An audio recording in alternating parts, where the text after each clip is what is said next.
Hello दोस्तों, आज की इस वीडियो में जितने भी most important objective question complete करेंगे वो सारा ऑब्जेक्टिव क्वेश्चन 12th ईपीएस के न्यू मॉडल पेपर 2025 पे आधारित होगी, जिससे आप लोगों को इंटर की परीक्षा में 35 मार्क्स गारंटी के साथ मिल जाएंगे। और आज हम लोग 35 ऑब्जेक्टिव क्वेश्चन कंप्लीट करेंगे, साथ ही साथ हम लोग 20 सब्जेक्टिव क्वेश्चन भी कंप्लीट करेंगे। सो आज की इस वीडियो को शुरू से अंत तक जरूर देखिए। तो चलिए आज की इस वीडियो को शुरू करते हैं। और इस वीडियो का पहला क्वेश्चन, क्या किसी निश्चित निर्णय के पूर्व आंतरिक संसाधनों पर ध्यान देना आवश्यक होता है?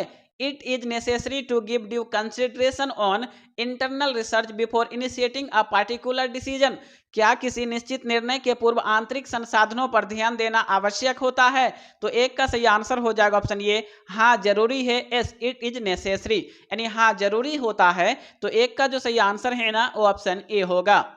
यहाँ पे देखिए हम लोगों का सेकेंड यानी दूसरा नंबर क्वेश्चन आप लोगों के सामने, निम्न में से कौन सा अवसर बोध का तत्व है?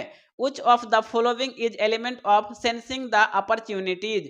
यानी निम्न में से कौन सा अवसर बोध का तत्व है? तो दो का जो सही आंसर है ना ऑप्शन डी होगा, इनमें से सभी, ऑल ऑफ दीज, अर्थात समझ की शक्ति, एबिलिटी टू परसीव, परिवर्तन पर नजर, इंसाइट इनटू द चेंज, और नौ प्रवर्तनीय गुण, इनोवेटिव क्वालिटी, ये तीनों। तो दो का जो सही आंसर है ना वो ऑप्शन डी होगा, इनमें से सभी, ऑल ऑफ दीज। चलिए आगे बढ़ते हैं। और यहाँ पे देखिए हम लोगों का तीसरा क्वेश्चन, निम्न में से कौन सा अवसर का प्रकार है? Which of the following is a kind of opportunity?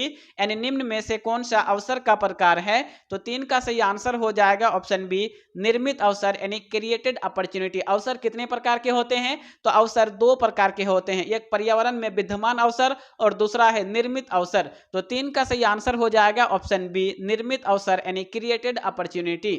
चलिए आगे देखते हैं। और यहाँ पे देखिए हम लोगों का चौथा नंबर क्वेश्चन, क्वेश्चन नंबर 4, निम्न में से कौन सा व्यावसायिक अवसर की पहचान को प्रभावित करने वाला घटक है? Which of the following factors affecting identification of business opportunity? यानी निम्न में से कौन सा व्यावसायिक अवसर की पहचान को प्रभावित करने वाला घटक है? तो चार का सही आंसर हो जाएगा ऑप्शन ए, आंतरिक मांग की मात्रा, वॉल्यूम ऑफ इंटरनल डिमांड। यानी चार का जो सही आंसर है ना वो ऑप्शन ए होगा, आंतरिक मांग की मात्रा। नेक्स्ट हम लोगों का देख सकते हैं यहाँ पे 5 नंबर क्वेश्चन, निम्न में से कौन सा अवसर का प्रकार है? Which of the following is a type of opportunity? यानी निम्न में से कौन सा अवसर का प्रकार है? Which of the following is a type of opportunities? तो 5 का जो सही आंसर है ना वो ऑप्शन सी हो जाएगा। क्या होगा? तो उपरोक्त ए और बी दोनों, बोथ ए एंड बी, अर्थात पर्यावरण में विद्यमान अवसर, existing opportunities in the environment, और दूसरा है निर्मित अवसर, क्रिएटेड अपॉर्चुनिटी, ये दोनों। तो 5 का सही आंसर हो जाएगा ऑप्शन सी, उपर्युक्त दोनों, ए और बी। ठीक है, चलिए आगे बढ़ते हैं। और यहाँ पे देखिए हम लोगों का 6 यानी 6 नंबर क्वेश्चन, प्रेरणाएं संबंधित नहीं होती है, incentives are not concerned with, यानी प्रेरणाएं किससे संबंधित नहीं होती है? तो 6 का सही आंसर होगा ऑप्शन डी, एक मुश्त भुगतान से, लम सम पेमेंट से। यानी 6 का जो सही आंसर है ना वो ऑप्शन डी होगा। चलिए आगे बढ़ते हैं। और यहाँ पे देखिए हम लोगों का 7 यानी 7 नंबर क्वेश्चन, सामाजिक ढांचा की रचना होती है, social structure of composed of, यानी सामाजिक ढांचा की रचना होती है। तो 7 का सही आंसर हो जाएगा ऑप्शन सी, समुदाय के क्रियात्मक विभाजन से, फंक्शनल डिवीजन ऑफ कम्युनिटी, यानी समुदाय के क्रियात्मक विभाजन से। तो 7 का सही आंसर होगा ऑप्शन सी।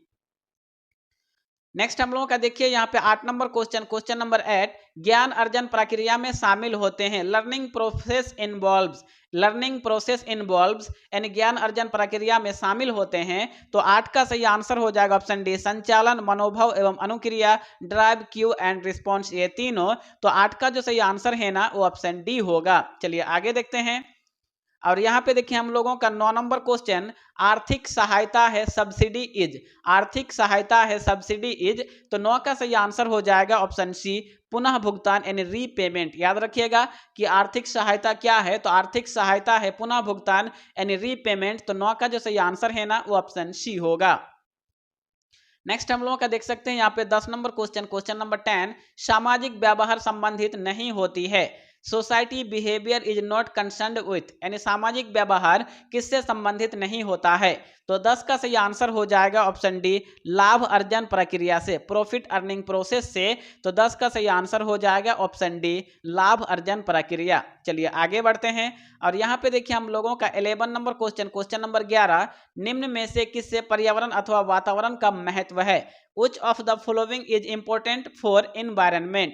तो 11 का सही आंसर हो जाएगा ऑप्शन डी, उपरोक्त से भी ऑल ऑफ द एबोव, अर्थात अवसर की खोज में, इन सर्च ऑफ अपॉर्चुनिटीज, अस्तित्व बनाए रखने में, इन मेंटेनिंग द एक्सिस्टेंस, और सफलता प्राप्त करने में, इन गेटिंग सक्सेस, ये तीनों। तो 11 का जो सही आंसर है ना वो ऑप्शन डी होगा, उपरोक्त से भी ऑल ऑफ द एबोव। चलिए आगे बढ़ते हैं और यहाँ पे देखिए हम लोगों का 12 नंबर क्वेश्चन नंबर 12, निम्न में से कौन पर्यावरण का प्रकार है।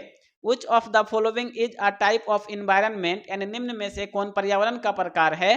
तो 12 का सही आंसर हो जाएगा क्या, तो 12 का सही आंसर हो जाएगा ऑप्शन सी, उपरोक्त ए व B, both A and B, यानी ए और बी दोनों। तो ए और बी क्या क्या होगा, तो आंतरिक पर्यावरण इंटरनल इन्वायरमेंट और बाह्य पर्यावरण एक्सटर्नल इन्वायरमेंट, ये दोनों। तो 12 का जो आप लोगों को टिक करना है ना सी नंबर पे, यानी 12 का सही आंसर ऑप्शन सी। और यहाँ पे देखिए हम लोगों का 13 नंबर क्वेश्चन नंबर 13, निम्न में से कौन पर्यावरणीय सूक्ष्म जांच को प्रभावित करने वाला आर्थिक घटक है। Which of the following is a economic factor affecting environment scanning।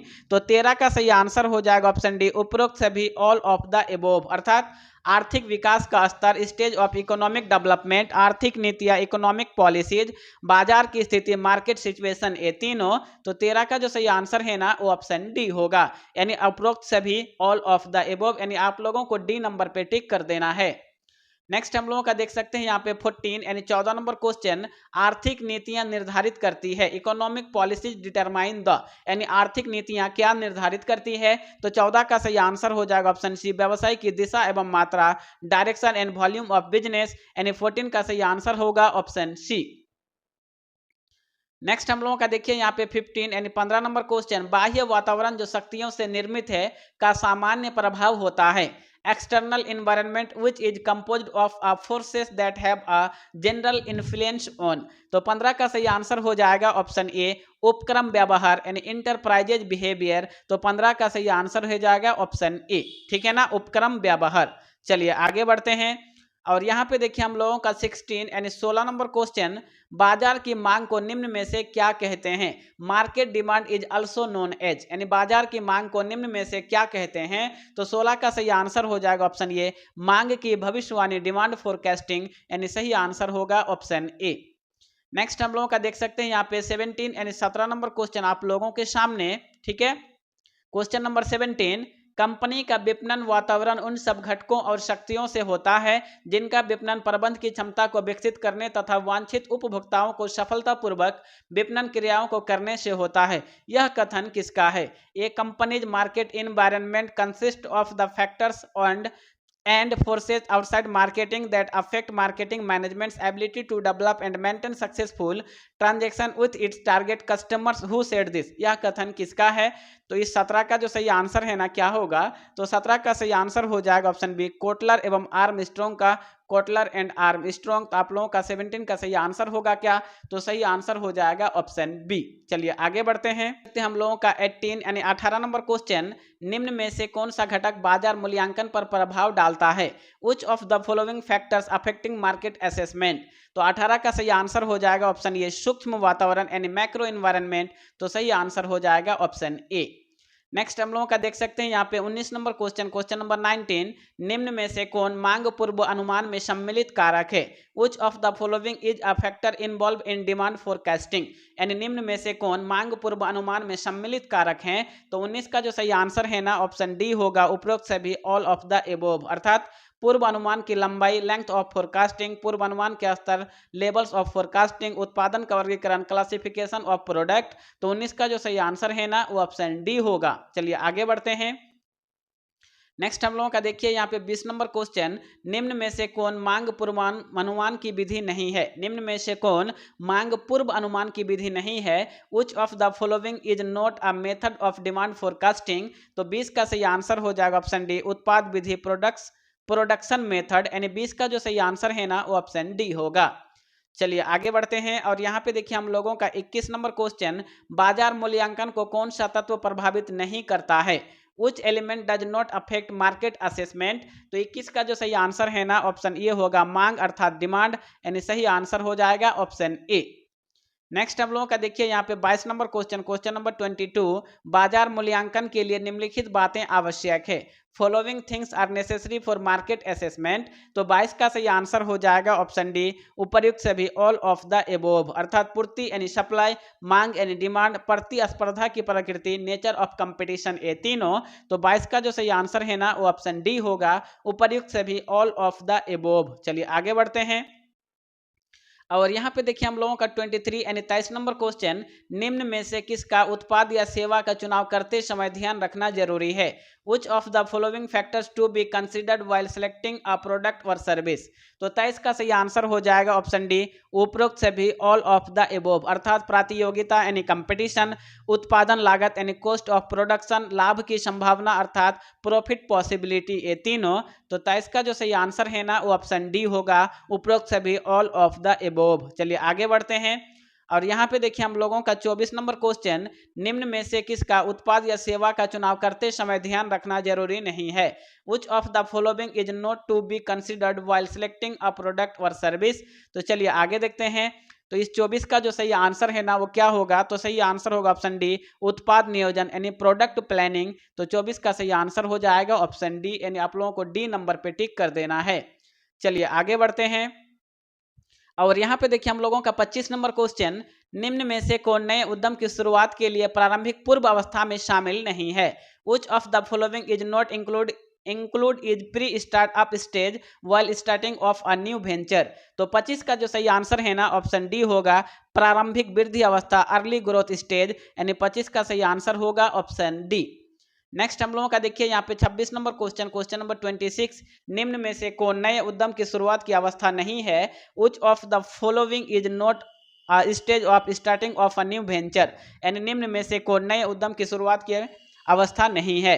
तो 26 का जो सही आंसर है ना ऑप्शन सी होगा, उत्पाद बाजार अवस्था, प्रोडक्ट मार्केट स्टेज, यानी 26 का सही आंसर हो जाएगा ऑप्शन सी। चलिए आगे बढ़ते हैं और नेक्स्ट हम लोगों का देखिए यहाँ पे 27 नंबर क्वेश्चन, उपक्रम का चुनाव निर्भर करता है। Selection of an enterprise depends on, यानी उपक्रम का चुनाव किस पर निर्भर करता है? तो 27 का सही आंसर हो जाएगा ऑप्शन सी, साहसी की स्वयं की योग्यता पर, सेल्फ एबिलिटी टू एंटरप्रेन्योर, यानी साहसी की स्वयं की योग्यता। तो 27 का सही आंसर हो जाएगा ऑप्शन सी। नेक्स्ट हम लोगों का देखिए यहाँ पे 28 नंबर क्वेश्चन, क्वेश्चन नंबर 28, स्थापना में आसान है, इजी इन फॉर्मेशन इज, यानी स्थापना में कौन आसान है? तो 28 का सही आंसर होगा ऑप्शन ए, एकाकी व्यापार यानी सोल ट्रेडिंग। याद रखिएगा कि स्थापना में आसान होता है एकाकी व्यापार यानी सोल ट्रेडिंग। तो 28 का जो सही आंसर है ना वो ऑप्शन ए होगा। नेक्स्ट हम लोगों का देख सकते हैं यहाँ पे 29 नंबर क्वेश्चन, क्वेश्चन नंबर 29, उपक्रम का चुनाव करते समय ध्यान देने योग्य बिंदु है। The point which considered while selecting and enterprise is, यानी उपक्रम का चुनाव करते समय ध्यान देने योग्य बिंदु क्या है? तो इस 29 का जो सही आंसर है ना ऑप्शन सी होगा, पूंजी की उपलब्धता, अवेलेबिलिटी ऑफ कैपिटल। पूंजी की उपलब्धता यानी अवेलेबिलिटी ऑफ कैपिटल। तो 29 का जो सही आंसर है ना ऑप्शन सी होगा। चलिए आगे बढ़ते हैं और नेक्स्ट हम लोगों का देखिए यहाँ पे 30 यानी 30 नंबर क्वेश्चन, एक उपक्रम की स्थापना करते समय उद्यमी को जिस तत्व का ध्यान रखना चाहिए वह है, the factors to be keeped in mind while establishing in enterprise are. तो इस 30 का जो सही आंसर है ना ऑप्शन डी होगा, क्या होगा? उपर्युक्त सभी, ऑल ऑफ द एबोव, अर्थात व्यवसाय का चयन, सिलेक्शन ऑफ बिजनेस, इकाई का आकार, साइज ऑफ द यूनिट, वित्तीय साधन, फाइनेंशियल प्रोपोजिशन, ये तीनों। तो 30 का सही आंसर हो जाएगा ऑप्शन डी, उपर्युक्त सभी। चलिए आगे बढ़ते हैं और नेक्स्ट हम लोगों का देखिए यहाँ पे 31 नंबर क्वेश्चन, प्रारंभिक जांच के लिए किस पहलू या किन पहलुओं पर ध्यान देना आवश्यक है? Which aspect or aspects are to keep in mind for preliminary screening, यानी प्रारंभिक जांच के लिए किस पहलू या किन पहलुओं पर ध्यान देना आवश्यक होता है? तो 31 का सही आंसर हो जाएगा ऑप्शन डी, उपर्युक्त सभी, ऑल ऑफ द एबोव, अर्थात सरकारी प्राथमिकता के अनुरूप, कंसिस्टेंसी विथ गवर्नमेंट प्रायोरिटीज, प्रवर्तक से संगति, कंपैटिबिलिटी विथ प्रोमोटर और निवेश की उपलब्धता, अवेलेबिलिटी ऑफ इनपुट, ये तीनों। तो 31 का सही आंसर हो जाएगा ऑप्शन डी। तो फ्रेंड्स अब तक हम लोगों ने 31 यानी 31 ऑब्जेक्टिव क्वेश्चन कंप्लीट पढ़ चुके हैं। तो इस 31 में से आपको कितने का आंसर याद था कमेंट बॉक्स में जरूर लिखेंगे।